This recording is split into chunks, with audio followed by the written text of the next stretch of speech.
Hello and welcome back to Broadside Gaming with me, Zug, and we're carrying on with some more Darktide builds. So after today's mini patch, basically all of the saved builds were destroyed, so that gave me the opportunity to have a little fiddle around with some other things. So I did have the luxury of all of my builds basically being uploaded, so if I wanted I could just go through them, but I thought, yeah, let's see what we can come up with.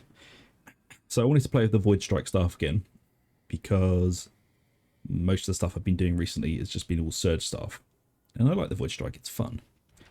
So let's have a look with how we are using it. So this is the general weapon setup. I'm using the Demios Mark IV Blaze 4 sword because I find it slightly more useful than the Ilias. I'm running flak armor, unarmored, slaughterer, and uncanny strikes. This just gives you huge light attack killing potential for clearing hordes if you get stuck. And for the Void Strike staff, I am running flak and manic damage on there, but you can change the manic damage out if you really want to unarmored if you want it for a more horde clear, but I find this is the better setup for me because when specials turn up, they're usually flak and manic, and that just does a lot more damage to them. So blessings wise, I don't think there's much wiggle room on this. Others may disagree, and that's fine. But you want transfer perils and warp flurry. So transfer perils, you quell 8% of your peril on a weak spot hit. You're generally going to be aiming for headshots of this, or aiming higher into big groups of mobs so that when it explodes, it counts as hitting the weak spot. And warp flurry, as you can see, reduces the charge time. This weapon does have a bit of a slow startup, so when you're rolling one, you do want to try and get the highest charge rate that you can. So the three biggest stats you're looking for on this are going to be charge rate, quell speed, and blast radius. Then damage and warp resistance will be your dump stat. Or that's how I prefer to build it. So one more look at that so you all know what you're doing. The Curios are generally what I've just had laying around anyway. Health and wound and combat ability regeneration. I'm probably going to switch these out to toughness at some point when I can be bothered to change them, but it works for now. And I run Damnation and Uruk for these, and it doesn't do much. So don't worry too much about your Curios. Just as long as they've got combat ability regeneration on them, you're fine. Right, talents. Pretty standard at this point. Or at least standard when it comes to how I build a Psyker. Soul Stealer, Quietude, Warp Expenditure, Battle Meditation, and straight down into Assail. We're still not taking quick shards because the 30% doesn't make that much difference. And no matter what people say, going, oh, Assail's really overpowered. Yes, it's overpowered, and they probably will nerf it at some point. But I tend to use Assail now for killing big groups of either gunners or a horde that suddenly spawns. You can pop off 5 of these into it and you've generally cleared the entire thing before it's properly spawned.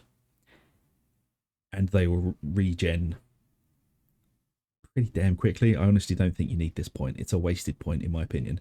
But always take ethereal shards so that they pierce another target. Mind in motion, because you will be quelling a lot. I've come down here to use Kinetic Presence to just give a flat 10% damage bonus to specials and elites, as we are mostly going to be trying to snipe elites and specials and things with the Void Strike staff.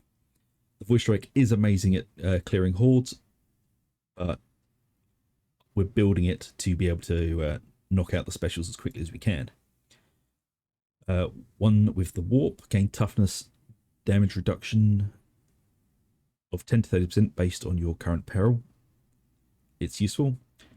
Probably would have preferred empathic evasion, but we're not going through prescience at the moment. We're going through kinetic presence. We're actually taking venting shriek for this build because of the amount of perils we are generating. It's generally safer to take this to be able to just continuously pump out those numbers with the staff. If you want, you can switch it to using the Tanatic Shield. There is no problem jumping through that way. You just have to be a little bit more careful with your peril generation.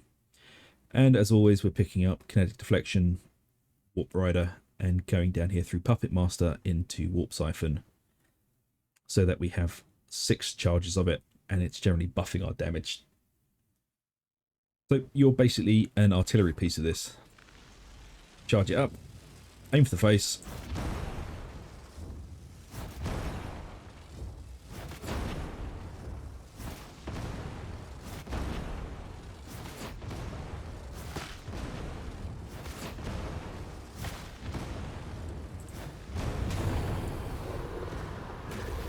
and when you hit 100, you can just press F to auto survive it.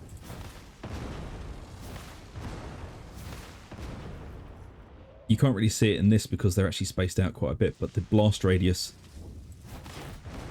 is quite large and it does pierce. So when everything's bunched up, you can just start aiming at the floor to horde clear.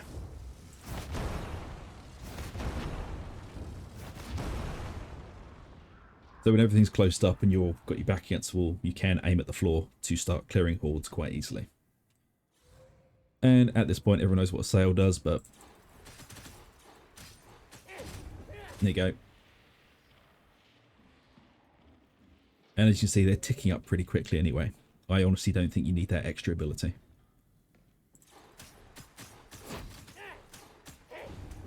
They work pretty well on anything up to flak armor.